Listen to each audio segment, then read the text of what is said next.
Listo, ya estamos en vivo. Esperemos allí unos segunditos para esperar que de pronto ya vayamos entrando en sintonía para compartir el live y que se vayan conectando algunas personas.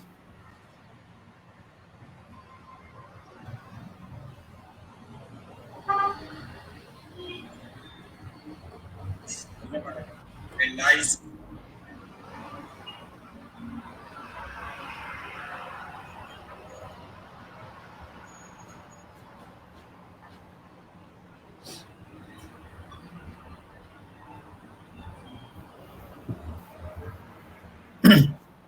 Bueno, listo. No siendo más, yo creo que podemos ir dándole inicio a este espacio, a este Facebook Live, un nuevo espacio desde Diálogo por Colombia 2022, desde el territorio Sucre, luego de una semana de receso. Estos espacios volvemos en diálogos con una invitada muy, pero muy especial, con la lideresa social Francia Márquez. Creo que ya muchos la conocen y pues los que no tienen la dicha de conocerla, que la conozcan en este espacio, defensora de derechos humanos, ganadora de lo que muchos consideran lo que es el premio Nobel en medio ambiente por todo su trabajo y defensa eh, por la lucha contra el cambio climático, la deforestación y bueno, todo lo que tenga que ver con el medio ambiente y bueno, en un tiempo en el que el medio ambiente es tan vital, de verdad es muy, pero muy satisfactorio tenerla en este espacio acompañándonos hoy, conversando con todos nosotros desde Diálogos por Colombia. El día de hoy nos acompañarán en este panel la compañera María Cecilia Madera y Nadine González, quienes estarán con usted a lo largo de este diálogo ameno, pues al final tendremos la participación de todas las personas que confluyan con nosotros en este espacio. Mi nombre es Diego Luis García, hago parte de esta bella iniciativa llamada Diálogos y me place pues dejarlos aquí con nuestra invitada para que una vez más en este espacio llamado Diálogos por Colombia sigamos construyendo el país, sigamos construyendo departamentos, sigamos construyendo futuro, que es lo que queremos, más allá de los nombres, más allá de los que hagamos parte, la importancia de este espacio es lo que se construye. Bienvenida Francia y bueno, los dejo en este espacio. Todo suyo. Muchas gracias, Diego. Bueno, gracias Diego por la instalación del espacio, como bien lo decía. Esta es una propuesta que venimos haciendo desde la ciudadanía juvenil del departamento de Sucre. Ya otros personajes han estado en este espacio y efectivamente esta noche nos acompaña Francia Márquez, que esperamos muchos ciudadanos, ¿no? Muchos jóvenes conocer un poco más sobre ella y indagar un poco también sobre su pensamiento y las proyecciones que tiene a futuro. Casi siempre tenemos como por costumbre en este espacio comenzar preguntándole al invitado, la invitada, algo que creo que ayudará un poco a comprender la personalidad o la persona que es Francia Márquez, y es cuál es su historia, digamos. Sería muy interesante que muchos jóvenes de pronto que no conocen de su persona, esta noche se enteren de su historia y toda la lucha que ha llevado a lo largo de todo este tiempo en el país, y creo que es justo y necesario que en los territorios se conozcan, ¿no? Yo creo que allí cierta identificación logramos encontrar en muchos ciudadanos frente a lo que significa y a lo que se logra rescatar de todo de esa construcción histórica que significa Francia Márquez. Entonces, Francia, el espacio es todo tuyo y nos gustaría comenzar la noche precisando quién es Francia Márquez y cuál es su historia.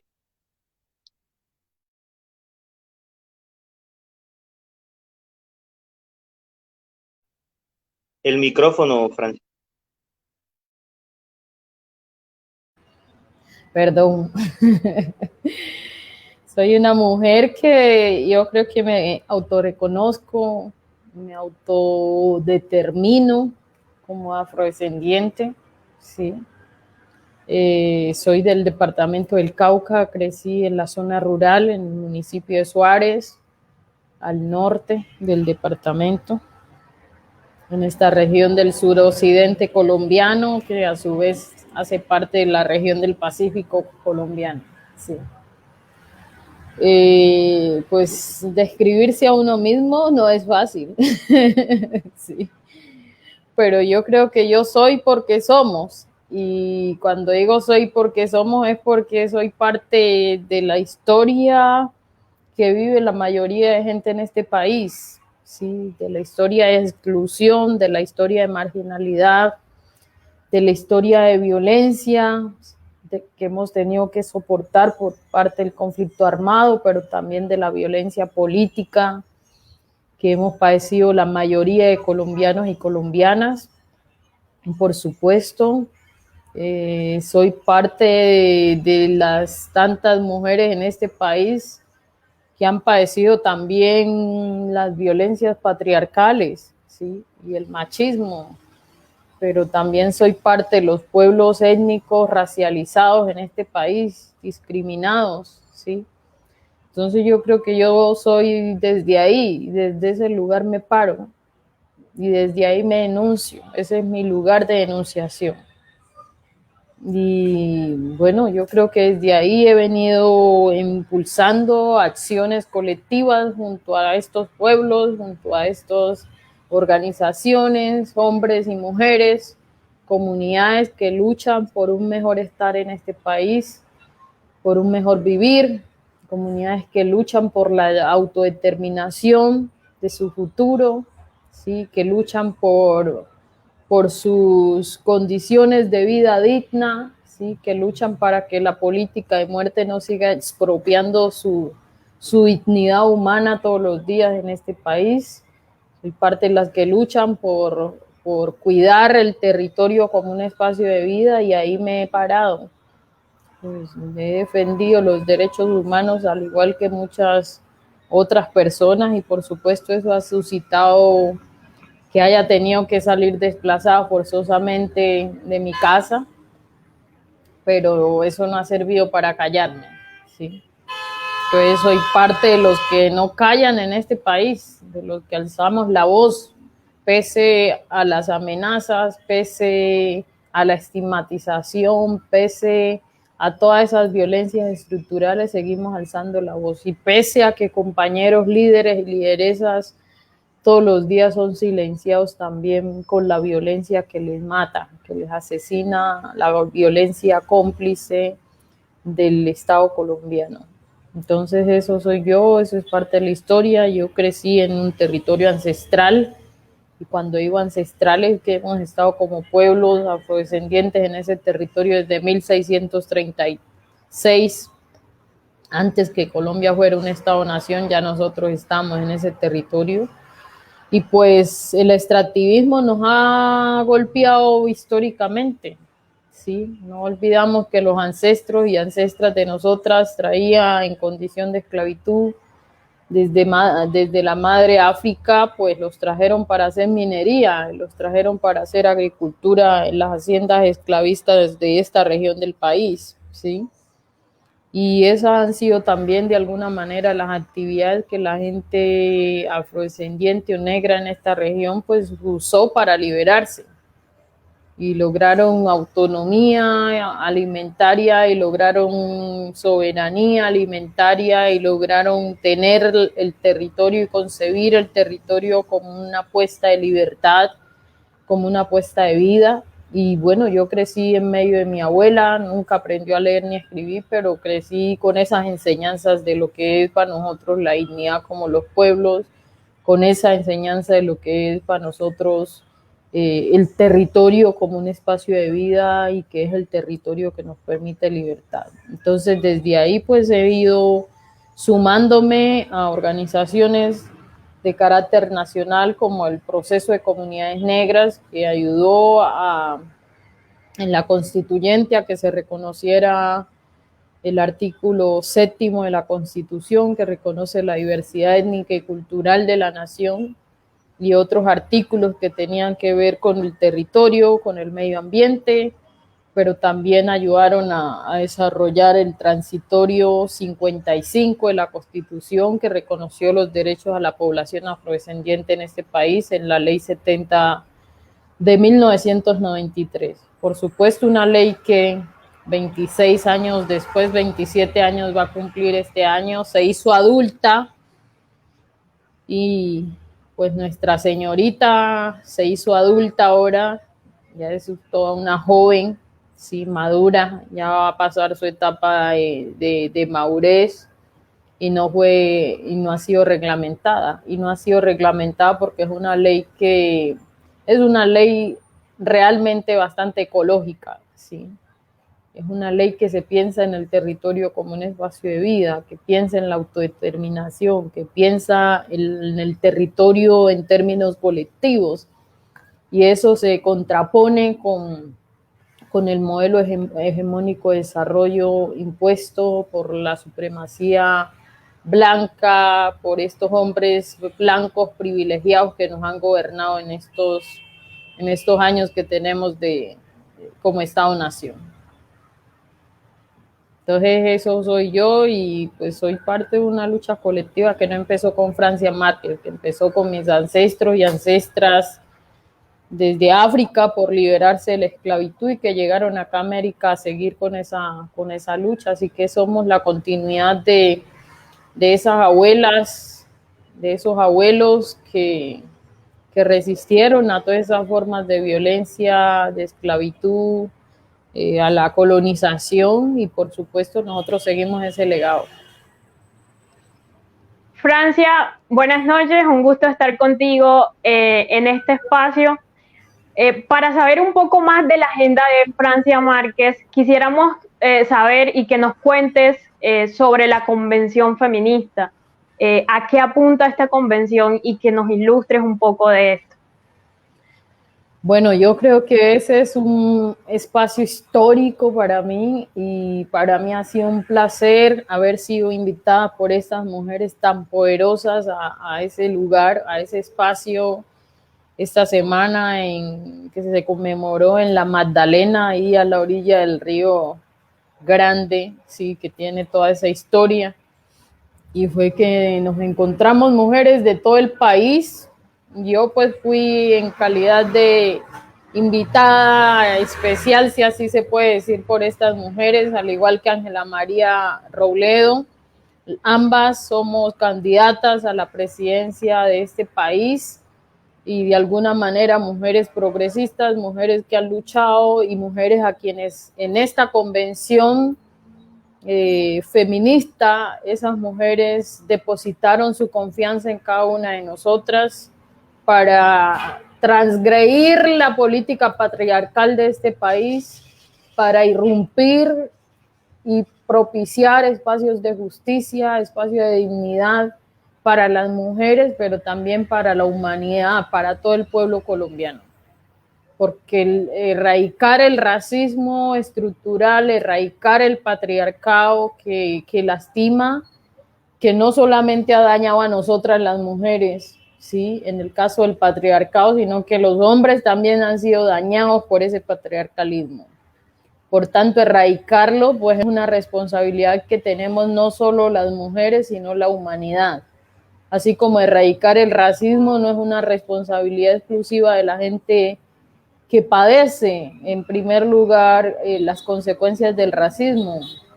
El racismo daña a todos los seres humanos y erradicarlo es una responsabilidad humana, ¿sí? O sea, la persona que racializa al otro al interior tiene un daño, ¿sí? Tiene un problema y es que no es capaz de reconocer a la otra persona como igual, no es capaz de reconocer al otro en su ser. Sí, esa persona está dañada, está herida y hay que sanar.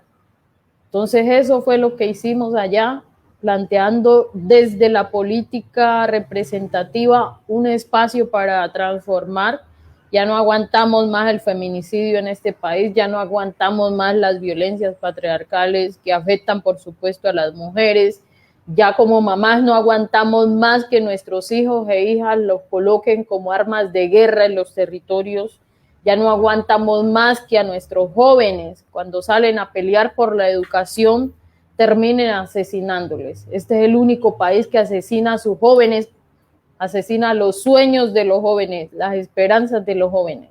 Y yo creo que es eso lo que planteamos en esa convención. Por supuesto, desde distintas visiones del feminismo. Sí, hay un feminismo clásico, blanco, privilegiado de alguna manera, pero hay un feminismo de mujeres comunitarias, de mujeres desde abajo que están luchando por cuidar a sus familias, por cuidar a su comunidad, por cuidar su territorio, por luchar frente a todas las formas de opresión y de violencia.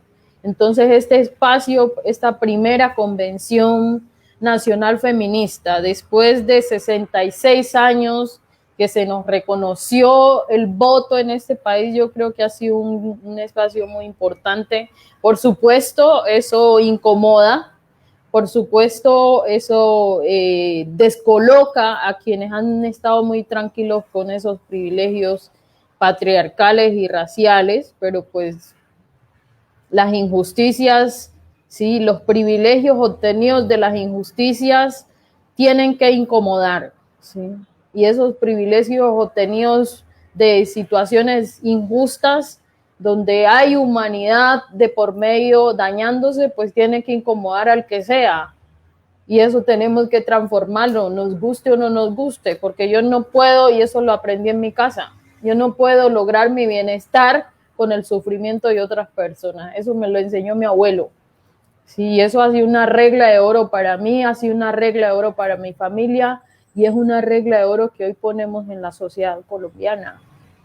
Sí, los privilegios raciales, patriarcales y clasistas en este país han favorecido a una minoría en contra de las mayorías de la sociedad colombiana.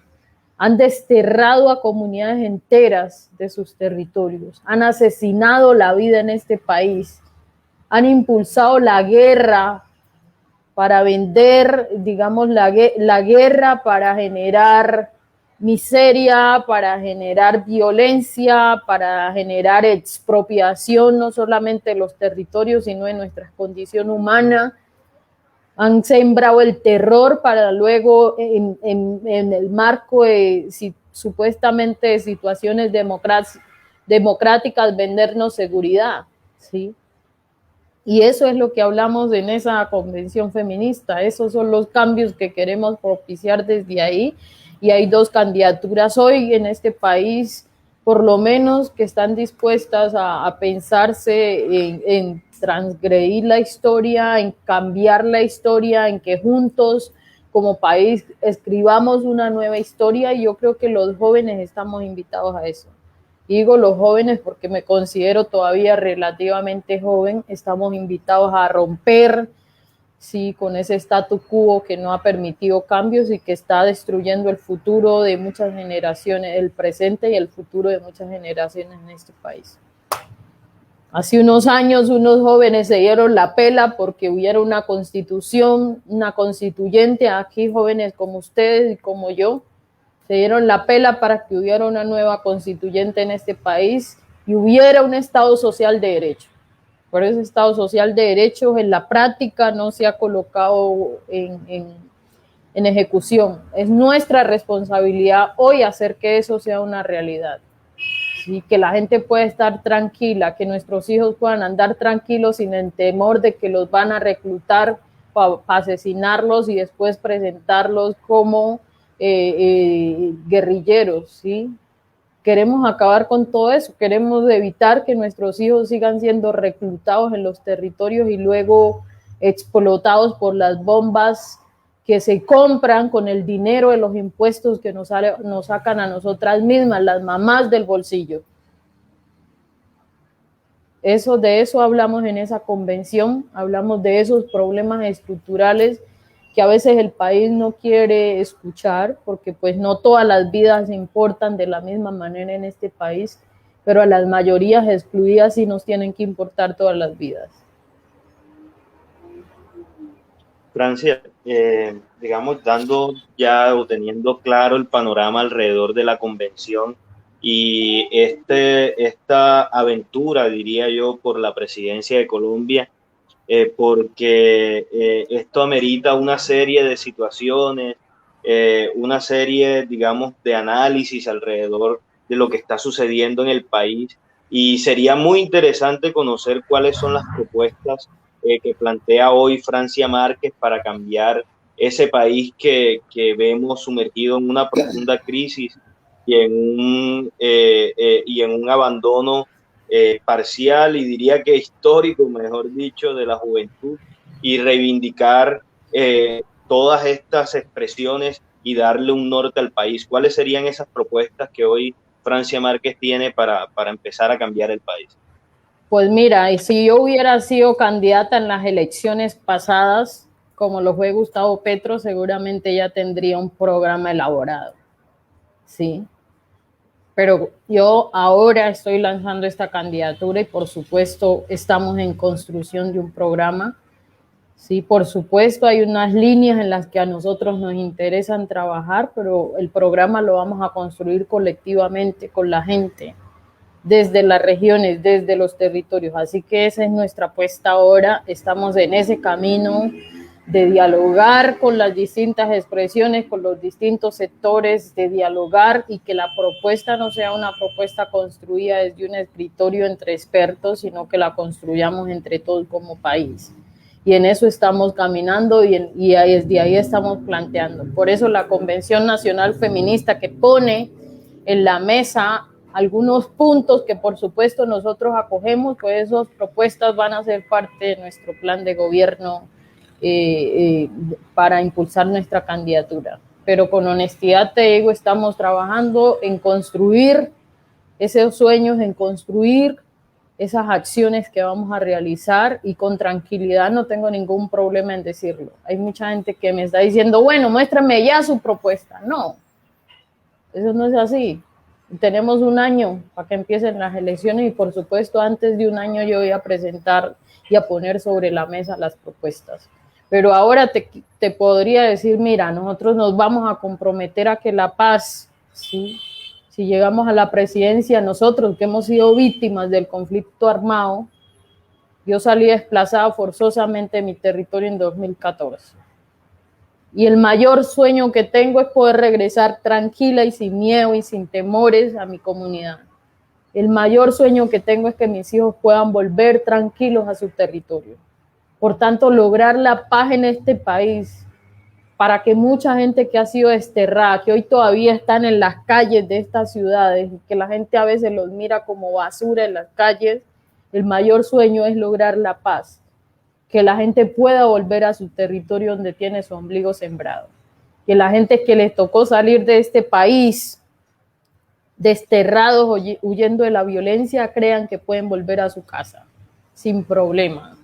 Y eso será el gran desafío, no que tiene una candidata, es el desafío que tenemos como nación, como país, ¿sí? Porque tristemente la mezquindad política de unas minorías promovieron, ¿sí?, hacer trizas esos sueños y esas posibilidades de la paz, y hoy eso se traduce en muerte en los territorios.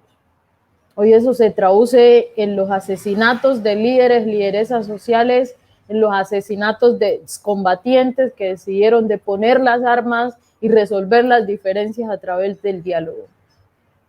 Más de 60 años de confrontación armada nos han demostrado que ese no es el camino, que el camino para resolver, ¿sí?, ese conflicto armado y parar la guerra de una vez por todas es el camino de lograr una paz completa, y eso implica promover diálogos con todos los actores armados, que el diálogo vuelva a ser una herramienta válida para la sociedad colombiana, poder resolver las diferencias que tenemos, y no el exterminio, que es lo que hizo que hoy nuestra nación, nuestro país, el color que encontremos en los territorios sea el rojo que se sigue bañando, la sangre que seguimos derramando en muchos territorios. Así que la paz para nosotros es una prioridad. Pero cuidar el territorio como un espacio de vida implica una política económica que se pone al servicio de la vida, y eso implica frenar el extractivismo. Eso implican propuestas de economías sustentables, de economías de energías limpias, de energías renovables, ¿sí?, de economía circular, ¿sí? Yo creo que tendremos que trabajar ahí. Por supuesto, 25 millones de personas están muriendo de hambre en este país. Y uno no puede pensar en economía para decir que hemos crecido económicamente como nación mientras la gente muere de hambre, mientras los niños mueren de hambre, de desnutrición. Creo que entonces fortalecer la producción alimentaria, tener soberanía alimentaria como la teníamos en algún momento de la historia de este país es fundamental. No podemos seguir permitiendo que ningún colombiano o colombiana tenga que morir de hambre en este país que tiene tanto territorio donde producir. Así que sembrar la alimentación tiene que ser una prioridad para nosotros. ¿Sí? Nosotros antes podíamos en nuestro territorio comer sin necesidad de tener dinero, y yo creo que tenemos que volver a esa posibilidad, que la gente pueda tener alimentos sin necesidad de creer que si no tiene dinero, si no tiene plata, entonces tiene alimento. Entonces destruimos el territorio para tener dinero, pero luego no tenemos comida, ¿sí? Yo creo que ahí estaría parte de nuestra propuesta. Por supuesto, eso implica educación, y una educación no que se pone al servicio de la muerte, sino un conocimiento que se pone al servicio de la vida. Sí, eso implica educación de calidad, educación gratuita, como ya otros lo han mencionado, pero sobre todo educación de calidad, porque si es una educación que se pone al servicio del mismo sistema económico de muerte, pues ahí no estamos haciendo nada, porque pues tenemos mucha plata, podemos tener mucho dinero, pero la crisis que estamos viviendo nos ha mandado un mensaje y tenemos que escuchar como humanidad. Y el mensaje es que la vida en nuestra casa grande se está extinguiendo y que tenemos que pararlo. Por tanto, cuidar el medio ambiente, la naturaleza, para nosotros es una prioridad dentro de un proyecto económico que estemos planteando desarrollar en nuestro programa. Yo creo que ahí son como esas líneas básicas que necesitamos. Por supuesto, una política antirracista no podría estar por fuera de una candidatura que nosotros avalemos, ¿sí? Una política antipatriarcal no puede estar por fuera, y aquí los derechos de las mujeres tienen que reconocerse al igual que los derechos de todo ser humano, y una política ecológica pues también, ¿sí? Por supuesto, como todos los candidatos, seguramente tendremos que decir, vamos a hacer esto en salud, vivienda, educación, pero yo creo que podemos plantear una política de la vida que recoja los mínimos vitales que necesita toda la gente para vivir dignamente en este país. Y eso es fundamental en un programa de gobierno que se piense desde abajo, que se piense desde las mayorías, que se piense desde la raíz. Entonces ahí estaremos construyendo y esperamos que ustedes como jóvenes pues también nos ayuden en esa construcción de lo que soñamos, de la nación, del país que soñamos como colombianos y colombianas. Francia, queremos que también nos cuentes tú qué opinas del pacto histórico de la coalición de la esperanza y las demás coaliciones que se están realizando ahorita o se está tratando en el marco de las elecciones presidenciales. Bueno, yo creo que nosotros hemos estado en diálogo con dirigentes del pacto histórico, y yo lo he dicho públicamente, y hoy dije que pues yo no voy a ir al pacto histórico simplemente como un objeto de decoración, que si vamos al pacto histórico, a la consulta del pacto histórico, primero pues intentaremos ganar la consulta, ¿sí?, para ser candidata a la presidencia. Segundo es que pues nuestra apuesta de país, por supuesto, implicará unirnos, pero no solo en un pacto histórico, sino promover la unidad entre toda la nación, ¿sí?, donde pongamos entre todos, con las diferencias que podamos tener ideológicas, pero que seamos capaces de reconocer que estamos en un momento de crisis humanitaria muy profunda, donde el valor sobre la vida, los valores sobre la vida están profundamente fracturados, y que tenemos que hacer un esfuerzo colectivo por transformar eso. por ganar el partido de la vida sobre ese partido que estamos jugando y el partido de la muerte, que es lo que está imponiéndose. Y ahí tendremos que juntarnos y tenemos que articularnos, pero pues ganarle al uribismo no solamente es nuestra meta además de ganarle al uribismo es ganarle al clasismo, es ganarle al racismo y es ganarle al patriarcado. Así que pues ahora estamos explorando esa posibilidad de ir, y si pues la exploración que hagamos, el diálogo que hagamos concluye que es mejor mantenernos independientes, pues así será. Y si concluimos que la mejor estrategia es ir al pacto histórico, pues también lo haremos. Pero no vamos a ir pues simplemente a sumar y ya. No, eso no sirve. Simplemente hacer montón, eso es lo que hemos hecho históricamente como pueblos. Entonces vamos a ir para profundizar la democracia, para discutir a veces las cosas que no nos gustan, pero que toca que discutir.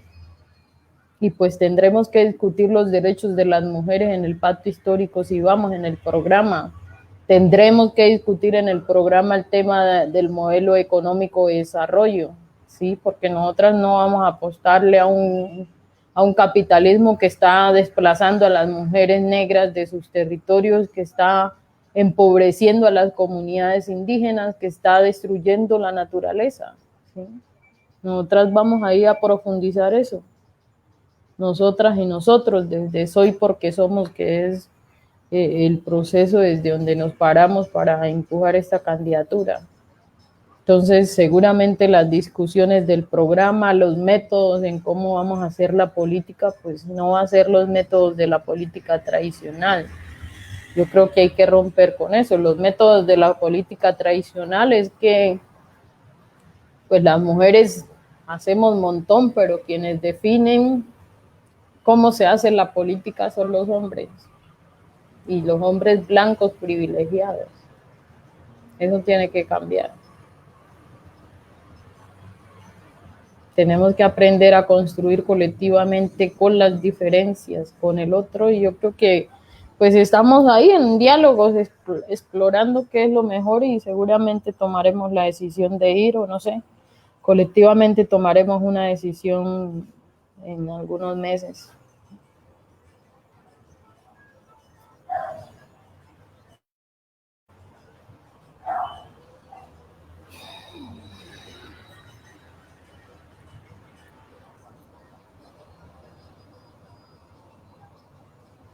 No sé qué más digo. Nuestro compañero Navin, tienes el micrófono apagado.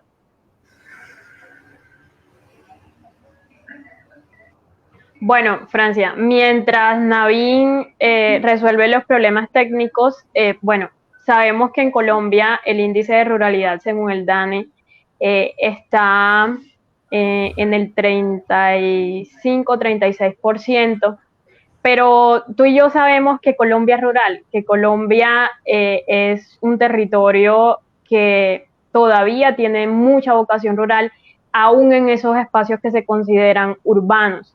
Y teniendo en cuenta también de que en esa ruralidad hay alrededor de 3 millones de jóvenes, que son jóvenes que están sumidos, igual que nuestro campo colombiano, lastimosamente, en pobreza.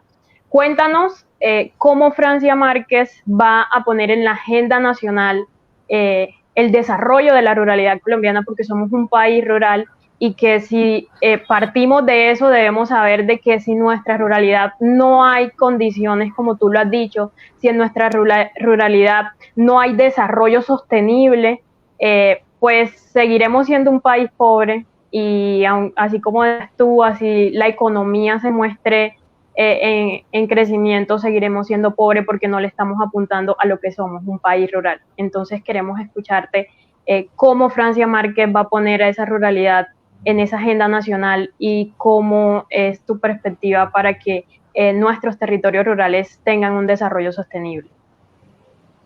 Bueno, pues mira, yo ya les había dado como algunas líneas de eso, y había dicho que necesitamos producir más en el campo, ¿sí? Ya había dicho que necesitamos conservar más y cuidar más nuestros territorios como un espacio de vida. Y yo creo que ahí hay un potencial importante. Pero hoy hay una realidad y es que hay unas economías ilícitas que están golpeando fuertemente el campo y sobre todo a la población joven. Y tiene que ver tanto con los cultivos de uso ilícito, pero tiene que ver también con minería ilegal que se está realizando en muchos territorios, pero tiene que ver también con proyectos extractivistas que se están imponiendo, ¿sí?, sobre muchos territorios. Y ahí yo creo que entonces pues ya es hora de poner el debate sobre la mesa y vamos a hablar con claridad, somos capaces de impulsar una política de legalización de las drogas en este país, que es lo que podría disminuir la violencia al interior del país o no, ¿sí? Tenemos miedo de eso, mientras tanto no tenemos miedo de estar poniendo los muertos en los territorios, ¿sí? Pero tenemos miedo de legalizar los cultivos de uso ilícito. Y el miedo es para los colombianos, porque hoy aquí se están aprobando licencias de cannabis, por ejemplo. Pero ¿a quién le está quedando a quién le están dando las licencias? Las licencias de cannabis que se están promoviendo no es para los colombianos, no es para las comunidades empobrecidas que han padecido las consecuencias de la política prohibicionista. Esas licencias se están entregando a empresas canadienses, ¿sí?, a multinacionales extranjeras. Y entonces, ¿por qué no fortalecer esas economías de cannabis para las mismas comunidades indígenas, campesinas, afrodescendientes, para los jóvenes que han sufrido las consecuencias de la política antidrogas? Sí, porque la política antidrogas no ha servido para nada, ha dejado muertos en los territorios y los recursos en los bancos, ¿sí? Porque ¿dónde se lava la plata del narcotráfico si no en los bancos? Pues la riqueza de las drogas ilícitas, pues tampoco ha generado condiciones de vida digna para las comunidades, ha dejado muerte, ha sembrado guerra, violencia. Y yo creo que parte de avanzar en una política que acabe con la guerra implica colocar la discusión sobre el narcotráfico en la mesa con claridad y bueno, cómo vamos a resolver el tema de cultivos de uso ilícito. Porque mientras a la gente la están matando en los territorios, pues las drogas salen del país. ¿Cómo? Con corrupción institucional, pero salen. ¿Sí? Yo creo que hay que poner la discusión donde es, y claro, eso no es fácil, no va a ser fácil discutir a eso. Y a mí me generaba mucha curiosidad, porque Juan Manuel Santos fue presidente dos periodos de este país y ganó un premio Nobel por impulsar el acuerdo de paz, que está bien. Pero solo hasta que salió vino a discutir y dijo, cuando ya salió de ser presidente, fue que dijo que sí, que las drogas no tienen otro camino para resolverse que la legalización.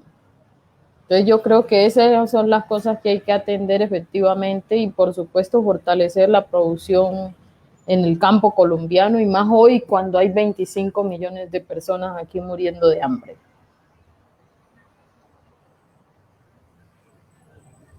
Bueno, creo que mi compañero Navin tiene problemas con su conexión, pero igual le seguimos dialogando. Quiero preguntarte, ¿a quién ve Francia Márquez en segunda vuelta en nuestras próximas elecciones presidenciales? Queremos saber tu opinión al respecto. Ahorita no tendría esa lectura y no me atrevería a decir a quién veo. Okay. Ojalá estemos los mejores y ojalá hombres y mujeres y ojalá los que están dispuestos a hacer una política que se ponga al servicio de la vida y a cerrar las brechas de injusticia tan grandes que tenemos en este país. Francia, teniendo en cuenta que Colombia, pues bueno, ya ha venido disminuyendo su población juvenil, pero que todavía estamos dentro de un bono demográfico, que significa que alrededor de la cuarta parte de la población colombiana se encuentra en edad juvenil, en edad productiva, sabiendo también de que aprovechando este bono demográfico es que tendremos una sociedad que va a avanzar, una sociedad que va a ir adelante, porque los jóvenes somos la fuerza y somos actores y motores del desarrollo. Queremos saber cómo están los jóvenes o qué puede decir Francia Márquez para las próximas elecciones. ¿Cómo están los jóvenes en nuestro país? ¿Qué puede decir al respecto? Mira, pues la población joven efectivamente es la cuarta, la más, sí, la cuarta en términos digamos poblacionales, pero pues los jóvenes son apartados de la política representativa, ¿sí? La población joven no participa en este país en términos de la política representativa. Yo creo que hoy nos toca meternos, yo creo que hoy nos toca participar, yo creo que hoy nos toca definir el rumbo de nuestra historia, ¿sí? Yo creo que el abstencionismo más ya no nos sirve en este país, porque el abstencionismo para lo único que ha servido es para que la élite se mantenga, para que el poder hegemónico se mantenga, para que la política de la muerte permanezca y para destruir la vida nuestra, ¿sí? Así que yo creo que este es un momento histórico, yo creo que están cambiando la visión juvenil, yo creo que los jóvenes están participando ahora en política y eso se vio en las movilizaciones que alcanzamos a ver el año pasado, antes que llegara la pandemia. Yo creo que es nuestro momento de hacer nuestra propia historia y por eso invito a todos los jóvenes a meternos, a participar, ¿sí? A tomar decisiones sobre nuestro presente y sobre nuestro futuro. En manos nuestras está la pelota de hacer los cambios. Tomemos decisión, participemos. La población joven no vota, no participa en términos electorales. Somos apáticos, no creemos en la política y yo entiendo, nos hicieron, pues el mismo sistema hizo que no creyéramos en el sistema político, que creyéramos que la política no tiene nada que ver con nosotros, que las razones por las cuales estamos viviendo como vivimos son nuestra propia responsabilidad y no la responsabilidad de ese estado excluyente y racial. Y yo creo que hoy nos toca cambiar esa lógica y entender que el poder de transformación está en nosotros. Yo estaba con muchas esperanzas y espero seguir estando con esa esperanza y espero que esa energía que vi en las calles en 2018, en 2020, a principios de 2020, de los jóvenes masivamente saliendo a la calle a protestar por todas las situaciones de injusticia en nuestro país, yo espero que se mantenga y que ojalá eso pues se vea reflejado en las decisiones políticas que tenemos que tomar para el 2022. Francia, yo creo que es pertinente y más que justa la pregunta por la coyuntura que enfrenta el país en materia de situación económica, en salud pública, en seguridad. Y ahora que se viene el gobierno con un paquete de una reforma tributaria que, digamos, ha socializado simplemente con actores cercanos al gobierno y que hasta que no se presenten firme no se sabe a ciencia cierta qué contiene. Sin embargo, sería muy, muy bueno saber qué reflexión te trae este accionar del Ejecutivo, digamos, en materia de la reforma tributaria. Yo creo que es un error en medio de una pandemia plantear una reforma tributaria sobre la alimentación, sobre la comida de la gente. Quitarle el volcado de la comida cuando tenemos 25 millones de gente aguantando hambre, eso es miserable. Sí, y yo creo que pues tendremos que salir a la calle porque o nos mata la pandemia o nos va a matar el hambre, ¿sí? Yo creo que el gobierno está tanteando en si dejamos meternos la reforma o no. Por eso no la han lanzado y por eso no han puesto públicamente todo el contenido de lo que será esa reforma, ¿sí? Yo creo que ahí tendremos que prepararnos. ¿Qué hacemos? ¿Protestamos? ¿No protestamos? ¿Nos quedamos encerrados en la casa porque han aprovechado todo el encerramiento que hay para hacer lo que les da la gana? Y por supuesto no estoy diciendo que no hay que cuidarse, porque la pandemia con el sistema pues de salud que tenemos pues es una realidad, y los que están muriendo es la gente empobrecida, ¿sí? ¿Quiénes son las familias que hoy están desapareciendo con la pandemia? La gente que tiene menos garantías para sobrevivir, la gente que no tiene opciones para quedarse en la casa, que el quédate en casa no es una opción, ¿sí? Solo que nos toca arriesgarnos y salir a la calle, pero somos los que estamos muriendo en un sistema de salud que no es un sistema de salud en términos de la salud como un derecho fundamental, sino que es una mercancía, ¿no? Y hemos visto ahora con las vacunas, o sea, cuántas vacunas han conseguido en términos de la población que tenemos en este país. Ni siquiera hemos escuchado que ya llegan las vacunas a 1 millón de colombianos, ¿sí?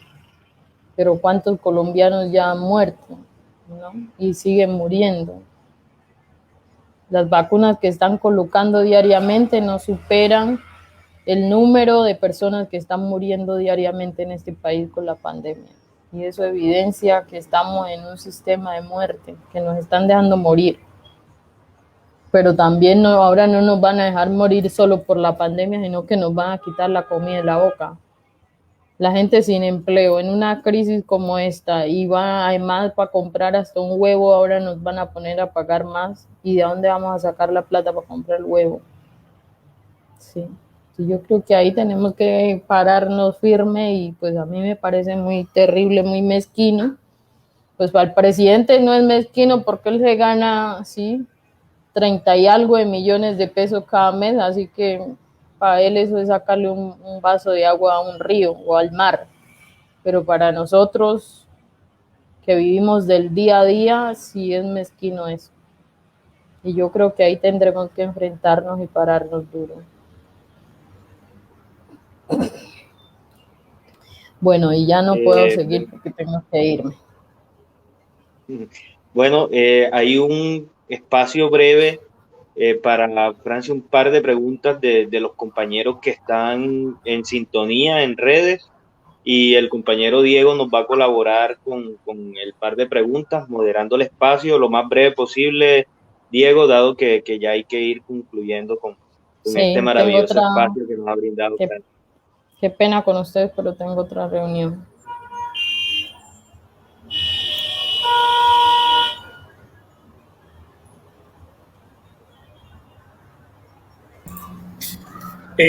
Hola Francia, de nuevo aquí. Rápidamente, nos pregunta Rodrigo Mejía. Excelente, bienvenida al debate. Francia, ¿qué megaproyectos de infraestructura impulsaría usted para el desarrollo del país? ¿Hay otras preguntas? Sí, aquí tenemos muchas. Tenemos esta. Nati Aguas, mi pregunta, ¿por qué deberíamos los y las jóvenes votar por Francia Márquez? Bueno, yo creo que primero los proyectos de infraestructura, yo creo que yo no me baso tanto en eso, ¿sí? Eso es lo que siempre nos han vendido todos los políticos tradicionales, cemento e infraestructura. Yo creo que nuestro plan de gobierno se va a basar en otros criterios y más pensar en los derechos fundamentales, en cómo se garantizan los derechos fundamentales. Por supuesto, hay territorios donde no hay agua potable, ¿sí? Y ahí tendremos que preocuparnos por llevar agua potable a muchos territorios. Hay territorios donde hoy no tienen electrificación, y ahí tendremos que preocuparnos por llevar energías, ojalá energías limpias, a esos territorios. Hay territorios donde hoy el acceso a la educación para muchos niños y niñas pues no es una realidad porque no tienen conectividad a internet. Y entonces esos deben de ser servicios básicos, fundamentales, por los cuales tendremos que preocuparnos, ¿sí? Y yo creo que nuestro programa estará enfocado en eso, en lo que es lo básico que necesitamos como humanidad para vivir dignamente. Yo creo que con eso recojo, por supuesto, como ya les había dicho, nosotros estamos en un programa en construcción, así que todos los aportes desde los jóvenes que puedan sumar y contribuir a ellos serán bienvenidos.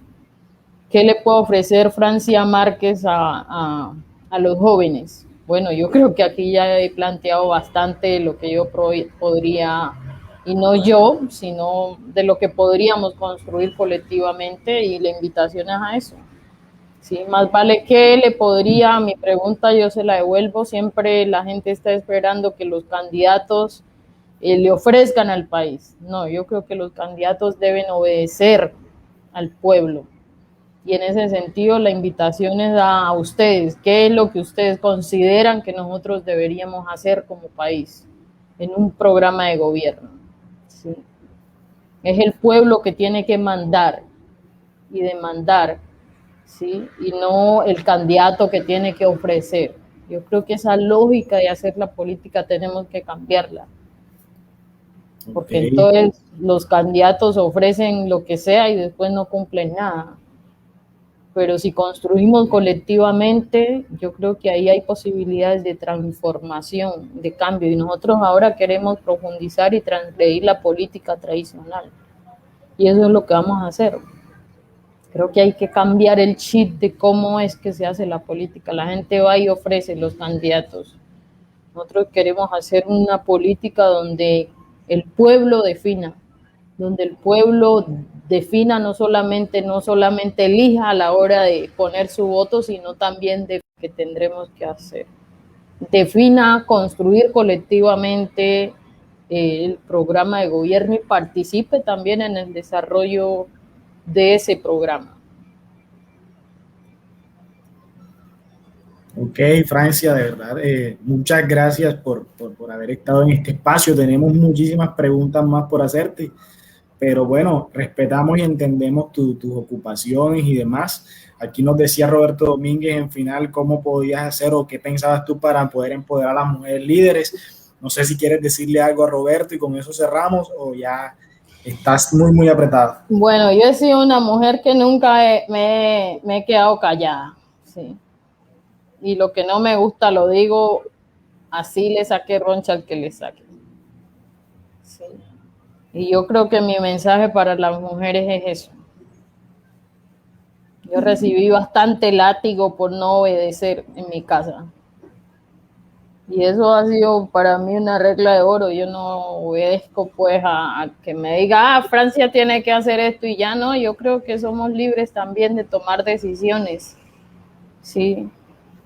Siempre que lo único que tenemos que hacer es que las decisiones nuestras no terminen siendo acciones que dañen a los demás.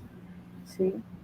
Cuidarnos que la decisión que yo tome no termine lastimando, no termine hiriendo, dañando a otros seres, a otras personas.